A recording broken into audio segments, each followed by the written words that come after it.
ஏன் மலக்கண்ணு என் மாயக்கண்ணு பொன்கண்ணு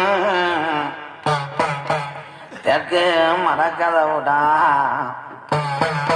எங்க 18ஆம் படியா தேயாத பொன் கதவு பாக்கு மரக்கதவு எங்க அழகு மலையா துதி போடும் பொன்மர கதவுப்பா சந்தனம் பூசண கதவு எங்க மலையாளத்து சாமி படுத்துறவங்க நித்துற கதவுடா.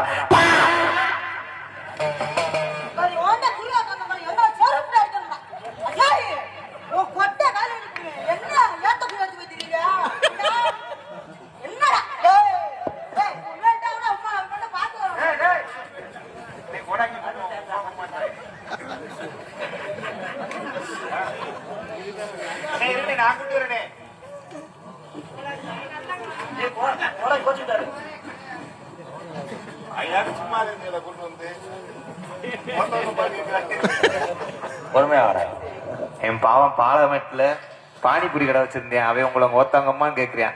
இந்த நிலைமை ஆயிட்டம். என்ன கேட்டேன்?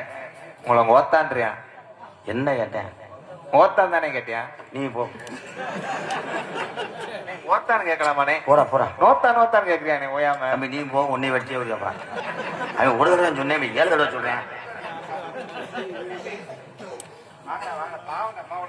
தன் சூனியமே தனக்கு வாயில வைப்பது. நான் என்னடா சொன்னேன்? என்னடா அம்மால கொடுக்குற 300 சம்பளத்துக்கு எத்தனை தடவை புடிச்சா ஆட சொல்லுவேன்? ஊர்ல சொல்லக்கூடாதுடா அதெல்லாம். சரி சரி சரி தானே.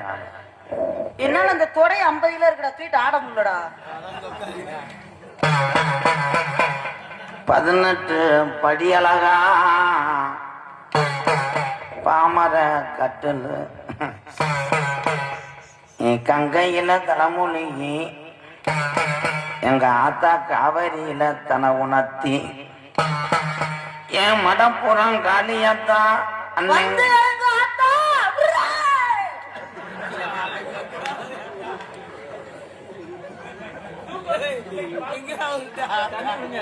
அன்னாருடைய இறுதி ஊர்வலம் மாலை 6 மணிக்கு வீட்டில இருந்து பெறப்படும் என்பது. என்னங்க பாண்டி கோயில் கடா மாதிரி சாஞ்சி கிடக்காரு. சொல்ல போனா அறுவாடுத்து வெட்ட வர்றாங்க. இது எதுக்கு?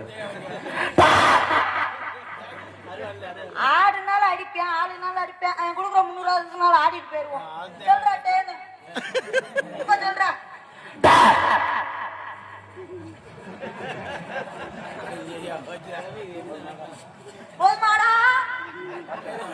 உட்கார்றா.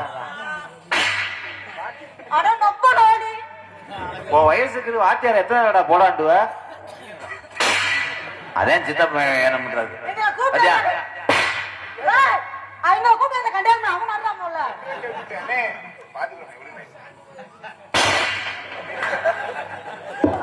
சின்ன பையன் போடா வாடான்ற அறிவு இல்லையாப்பா?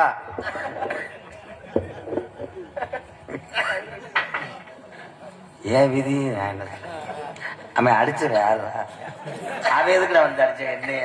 அவன் உன் தம்பி தம்பின்ற கடைசியில வாயில வச்சுட்டு வாயில வச்சோம்னு சொன்னியா? சொல்லக்கூடாது. சொல்லுங்க. வாயில சொன்னியா?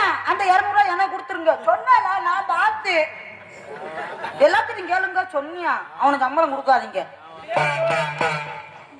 உனக்கு வெளியே அங்கதான் போய் வெளியே இருப்பேன்.